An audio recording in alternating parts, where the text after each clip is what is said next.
저희 교회 지금까지 장애인 주일 예배를 이렇게 드린 것은 오늘이 처음입니다. 그래서 참 감사한 일이기도 하고 또 이렇게 할 수도 있었는데 라는 생각을 하게 되니까 미안한 마음도 듭니다. 하나님께 죄송한 마음도 듭니다. 여러분, 오늘 장애인 주일에 하나님이 우리에게 주시려는 것은 장애인들에 대한 우리의 관점을 바꾸는 것, 우리의 생각을 바꾸는 것이라고 깨달았습니다. 실제로 우리 모두는 다 잠재적인 장애인입니다. 우리나라 장애인의 6%에서 10% 가까이만 태어날 때부터 장애인이고 나머지 90% 이상이 다 후천적인 장애인이라고 합니다. 환경의 오염이나 또는 여러 가지 자연재해 또는 각종 사건, 사고 때문에 원치 아니하게 장애를 얻게 되는 분들이 엄청 많습니다. 그런 뜻에서 저나 여러분들도 사실은 어느 순간에 장애인이 될 수 있는 거죠.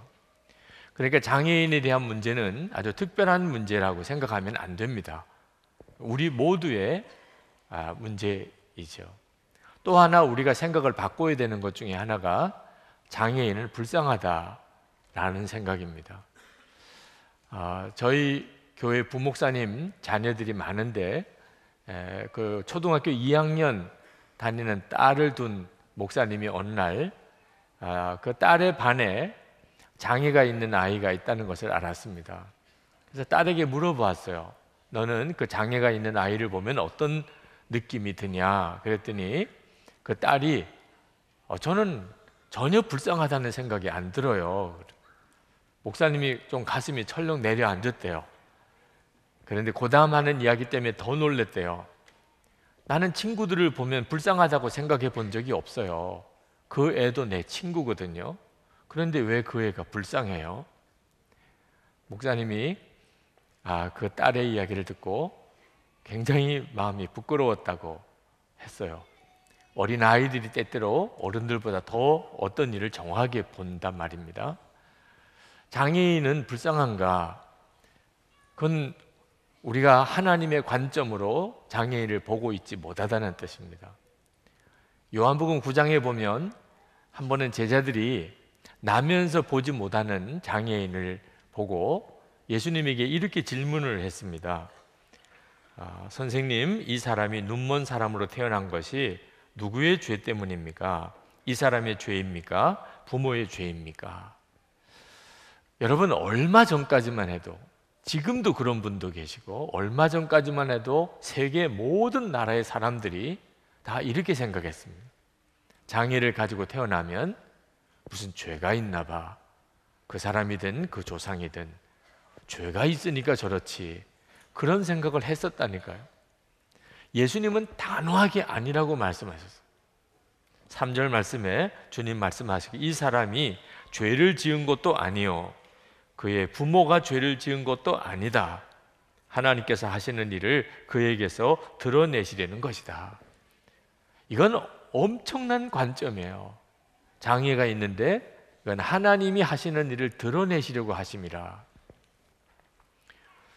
이건 사람이 가지는 생각이 아니에요. 그리고 오늘 우리의 주님이신, 우리 안에 오신 주님이 가지고 계신 생각입니다. 그러므로 예수님을 영접한 사람, 정말 예수님과 온전히 연합한 자는 예수님과 똑같은 생각을 합니다. 장애가 있는 사람을 보거나 자기에게 장애가 생겼을 때 이게 누구 죄 때문이라고 생각하지 않고 하나님이 하시는 일을 드러내시려고 하심이구나, 그렇게 생각한다는 겁니다. 대법관이신 김신 장로님이라고 계신데 소아마비 장애인이십니다. 그분이 대학 들어가서 처음 예수님에 대한 전도를 받았는데 하나님의 사랑을 믿지 못하겠어서 거절했었다고 그랬습니다. 도대체 내가 태어나자마자 무슨 죄가 있었길래 내가 소아마비에 걸려서 이렇게 고생을 하게 하시나? 하나님이 살아계시면 어떻게 이렇게 하실 수 있나? 도무지 하나님과 하나님의 사랑을 믿을 수가 없었다고 그랬습니다. 여러분, 하나님의 관점에 눈이 뜨이고 영생을 얻지 못하면 당연히 그렇죠. 장애는 저주스러운 일이고 슬픔이고 고통일 뿐입니다. 그런데 이분이 결국은 예수님을 믿고 그리고 하나님의 관점으로 장애를 보는 눈이 열리게 되면서 그런 인생이 완전히 바뀌게 됩니다. 지금 이렇게 귀하게 하나님 앞에 쓰임을 받고 있습니다. 여러분, 닉 부이치치라고 하는 분 아시죠? 네. 태어날 때부터 팔과 다리가 없는 중증 장애인입니다. 그런데 이 닉 부이치치는 지금 전 세계를 돌아다니면서 그가 행복 전도사, 동기부여 연설가로 정말 놀라운 활동을 하고 있습니다. 그는 결혼도 했고요, 아이도 둘이 생겨 있습니다. 이 닉 부이치치도 훌륭하지만 그 아버지가 훌륭하세요. 보이스 부이치치라고 하는 그분은 평신도 목회자이십니다. 20대 아주 젊은 부부가 아들을 낳았는데 팔과 다리가 없는 중증 장애 아예요. 그들이 받았던 충격이 얼마나 컸겠습니까? 그러나 그 상황 속에서 그들은 예수님 안에서 그 아이를 보는 눈을 가졌습니다. 그거 하나예요. 예수님 안에서 그 아이를 보았더니 그 아이는 절대로 슬픔의 아이가 아니었습니다. 하나님이 이 아이를 통해서 무슨 일을 하기를 원하실까? 그 생각만 하고 아이를 길러주었습니다. 이 보이스 부이치치가 쓴 책이 제목이 참 인상 깊습니다. 완전하지 않아도 충분히 완벽하다. 이 책 제목이 바로 예수님의 눈으로 중증 장애를 가진 아들을 본 아버지의 관점이에요. 완전하지는 않아도 충분히 완벽하다는. 저도 장애인이 될 그런 처지에까지 갔었습니다. 그날 저는 회심했지요. 예수님께서 정말 저와 함께 계시다는 것을 분명하게 믿음의 눈이 뜨였습니다. 그리고 기도가 완전히 달라졌습니다. 처음에는 장애인이 되는 게 그렇게 두렵고 슬펐는데 하나님께 제 오른쪽 다리를 바치겠다고 하는 기도를 하게 됐어요. 예수님께서 저와 함께 계시다면 그러면 충분하지. 그런 마음이 드니까 장애가 있고 없고는 문제가 안 되더라고요. 오히려 장애가 있게 되면서 내 마음대로 살지 않게 되고 이제는 진짜 주의 종이 될 수 있겠다는 생각이 드니까 그 기도를 드리면서 그렇게 감격스럽게 울었습니다. 하나님의 관점이 있습니다. 하나님을 믿는 사람은 하나님의 관점으로 문제를 보는 사람입니다. 예수님을 영접한 사람은 예수님의 생각으로 자기도 보고 다른 사람도 보는 것입니다. 이것이 바로 오늘 장애인 주일에 하나님께서 우리에게 주시려는 은혜입니다. 여러분, 우리가 진짜 걱정해야 되는 것은 육신의 장애가 아닙니다. 영적인 장애예요. 작가인 오인숙 선생님이라고 계십니다. 참 귀한 분이에요. 그분이 쓴 책 사랑은 사흘분의 설탕이에요 라는 제목의 책 속에서 그가 이런 이야기를 했습니다. 한 번은 장애인 선교단체에서 장애인들을 위한 찬양제를 연다고 시인이시니까 시 한 편을 좀 써서 와서 낭독해 줄 수 있겠느냐, 그런 요청이 왔었답니다. 그런데 그 오간에 참 힘든 일이 많아서 시를 쓸 만한 기분이 아니었대요. 그래서 제가 시를 쓰기가 어렵습니다, 거절을 했습니다. 근데 그날 찬양제가 열리는 날 계속 마음이 무겁더래요. 내가 그 요청을 거절한 것 때문에. 그래서 그 찬양제가 열리는 서초 구민회관을 찾아갔습니다.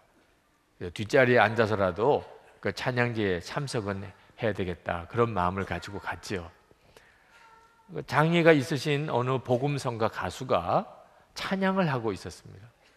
그런데 앉아서 그 찬양하는 그분을 보는데 그렇게 행복해 보이고 기쁨이 넘쳐 있어요. 그분의 모습과 찬양을 들으면서 울었다고 그랬습니다. 나는 이렇게 몸이 다 멀쩡한데도 기분이 나빠서, 기분이 나지 않아서 나는 시 쓸 수도 없겠다고 그랬는데, 저분은 저런 장애를 가지고도 어떻게 저렇게 기뻐하고 또 찬양할 수 있을까? 그때 그분이 깨달았대요. 저는 육신의 장애를 가졌지만 나는 영적 장애인이구나. 내가 진짜 장애인이구나. 그런 생각을 했었다고 그 책 속에 쓰고 있습니다. 여러분, 육신의 장애보다 더 심각한 문제가 마음의 장애, 영혼의 장애입니다. 우리는 육신의 장애는 잘 압니다. 보이니까요. 근데 마음의 장애는 자기 자신 속에 있는데도 좀처럼 깨닫지를 못합니다. 수많은 사람들이 마음의 장애인입니다. 여러분 중에 열등감이 없는 분 거의 없을 거예요. 열등감이 우리 마음의 장애의 아주 대표적인 장애입니다. 마음의 생각이 비틀어져 있으면 그건 인생 전체에 영향을 끼칩니다. 여러분 자신의 열등감에 대한 문제도 그렇지만 장애인을 보는 관점이 특별히 그렇습니다. 왜곡되어 있어요. 우리의 생각이 비틀어져 있어요. 장애인은 불쌍한 사람이야. 근데 영적 장애인입니다. 그 사람. 장애인이 옆에 있으면 불편해. 그 사람은 자기 자신이 영적으로 장애인이에요. 나는 장애가 있기 때문에 아무것도 못해. 그 사람도 사실은 육신의 장애뿐만 아니고 영적인 장애인이에요. 예수님께서는 우리가 교만한 것을 너무너무 싫어하십니다. 그러나 동시에 우리가 스스로 자기를 멸시하는 것, 이것도 우리 주님은 너무너무 싫어하세요. 그게 바로 영적인 장애인이니까. 예수님께서 요한복음 9장 하반절에 내려가시면 이런 말씀을 하십니다. 9장 39절에 내가 심판하러 이 세상에 왔으니 보지 못하는 자들은 보게 하고 보는 자들은 맹인이 되게 하려 함이라. 그랬더니 본다고 생각하는 바리새인들이 발끈해서 예수님에게 그렇게 따져 묻습니다. 그러면 우리가 장애인, 맹인이냐? 그때 예수님이 대답하세요. 너희가 맹인 되었더라면 죄가 없으려니와 본다고 하니 너희 죄가 그대로 있느니라. 사람들이 다 육신으로 장애가 없다고 그래서 자기가 장애가 없는 줄로 생각해요. 실제로는 더 심각한 장애를 가지고 있으면서도 말입니다. 안교성 목사님이 쓰신 장애인을 잃어버린 교회라는 책이 있습니다. 거기에 그는 내 친구니까 라는 제목의 영화를 소개하고 있습니다. 영화의 이야기를 간단하게 줄이면 이런 내용이에요. 아주 20대 젊은 부부가 아들을 낳았습니다. 근데 이 아이가 지적 장애인이에요. 처음에는 우리 아들이 그럴 리가 없다고 심하게 부인했지만 결국은 그게 사실이었어요. 그래서 그 아이를 나중에 특수학교에 보낼 수밖에 없게 됐죠. 그 아버지는 자기 아들이 그런 처지에 있는 것을 애써 부인하려고 했습니다. 어느 날 학교에서 운동회가 열렸습니다. 아버지가 생각했어요. 달리기에 1등을 시켜봐야 되겠다. 어떻든지 아들을 통해서 성취를 얻고 싶었습니다. 그래서 맹훈련을 시켰어요. 달리기 연습을. 운동회 날 50m 반환점을 돌아오는 달리기를 하는데 그 아들이 거기에 출전을 했습니다. 열심히 뛰었는데 2등으로 달리는 겁니다. 아버지는 속이 탔어요. 그 아이보다 더 잘 달리는 아이가 있었던 거죠. 그런데 결승점 10m점을 앞두고 1등으로 달려가던 아이가 넘어졌습니다. 둘째로 달리던 그 분의 아들이 1등을 하게 된 거죠. 그런데 넘어진 아이를 지나가다가 이 아이가 그냥 멈췄습니다. 그리고는 그 넘어진 1등으로 달리던 아이에게로 가는 거예요. 아버지는 속이 탔어요. 빨리 달리라고, 빨리 달리라고. 그 쓰러진 아이를 일으켜주는 동안에 뒤에 오던 아이들이 결승점으로 골인을 했습니다. 나중에 그 아버지가 아이에게 야단을 쳐요. 너 왜 그때 멈추었던 거야? 그때 그 아이가 아버지에게 한 이야기가, 그는 내 친구니까요. 친구가 넘어졌는데 이렇게 줘야 되잖아요.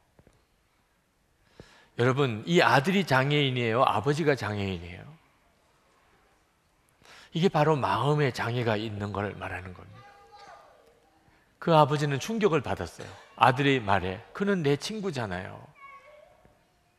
가서 아이스크림을 잔뜩 사가지고 와서 그 학교 아이들에게 다 나눠줬다는 겁니다. 여러분, 장애인은 하나님이 하시는 일을 드러내는 사람이라고 성경은 말했습니다. 예수님이 그렇게 말씀하셨어요. 도대체 장애인을 통해서 하나님이 무슨 일을 드러내실까? 아주 다양합니다. 뭘 어느 하나라고 말할 수는 없어요. 고린도전서 1장 27절부터 29절에 보면 하나님께서 하나님의 일을 하실 때 사람을 택하시는데 어떤 사람을 택하시느냐? 약한 자, 미련한 자, 없는 자, 천한 자, 멸시받는 자를 하나님이 택하신다고 그러셨습니다. 그러니까 하나님이 하나님의 일을 하실 때 사람을 택하는 기준을 보면 장애인이 훨씬 하나님의 기준에 맞다는 겁니다. 야곱이 그랬어요. 이스라엘의 믿음의 조상 야곱은 하나님을 만나고 씨름하다가 다리가 위골된 장애인입니다. 고린도후서 12장에 보면 사도 바울, 그에게는 육체의 가시가 있었다고 그랬습니다. 일종의 장애지요.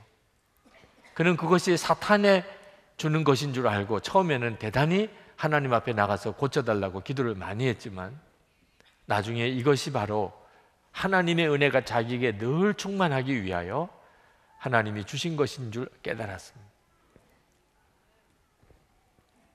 누가복음 14장 21절부터 보면은 천국에 초청을 받는 사람들의 명단이 나옵니다. 천국 잔치에 초청을 받는 사람들. 거기에 보면 가난한 사람들, 몸 불편한 사람들, 맹인들, 저는 자들, 이런 사람들이 천국 잔치에 초청을 받는다는 거예요. 지금까지 세계 어디서든지 장애인은 불쌍한 사람 취급을 받았습니다. 그런데 성경을 읽어보면 천국 잔치에 초청을 받는 사람들입니다. 이건 정말 엄청난 변화죠.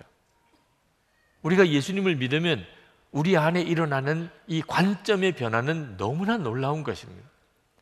그래서 인생이 바뀌는 것입니다.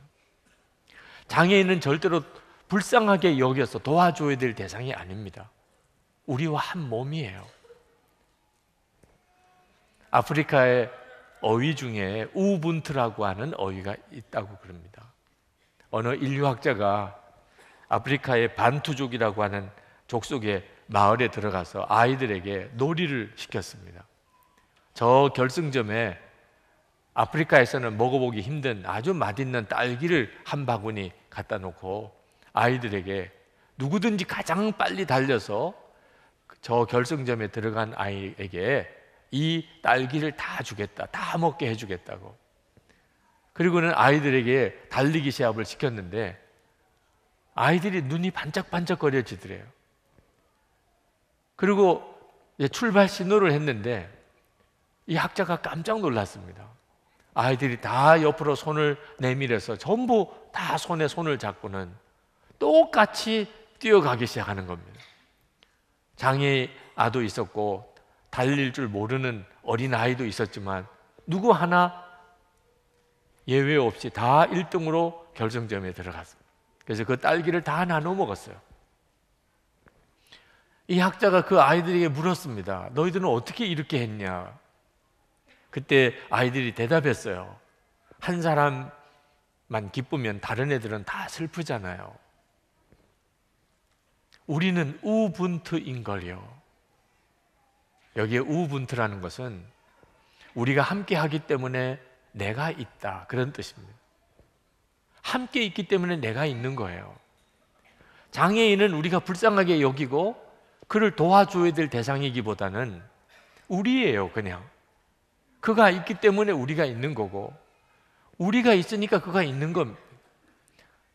성경에서 교회는 몸에 비유했습니다. 몸에는 여러 지체가 있죠. 어느 지체도 귀하지 않은 게 없습니다. 장애인도 우리와 똑같은 한 몸의 지체인 거죠. 이것이 바로 하나님이 오늘 우리에게 말씀하려고 하는 것입니다. 몇 년 전입니다. 저희 교회 다니는 중증 이 지체 장애인 청년이 있었습니다. 근데 집이 저 강북이에요. 거기서 여기까지 예배를 드리러 오는 일이 매번 너무 힘이 들었어요.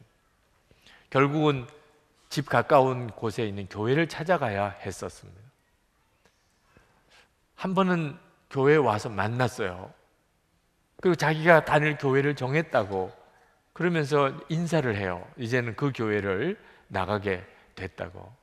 근데 제가 깜짝 놀라는 이야기를 들었습니다. 그 교회에 이 청년이 갔어요. 그 교회는 우리 교회와 비교할 수 없이 규모가 작은 교회입니다. 그런데 목사님과 장로님들이 이 중증 지체 장애인이 교회에 온 것 때문에 회의를 했습니다. 그리고는 그 청년이 2층에 있는 예배당에 와서 예배 드릴 수 있도록 엘리베이터를 만들었다는 거예요. 너무나 좋은 교회 갔다고, 참 좋은 교회를 만났구나, 그리고 축복을 해 주었습니다. 그러면서 참 부끄러웠어요.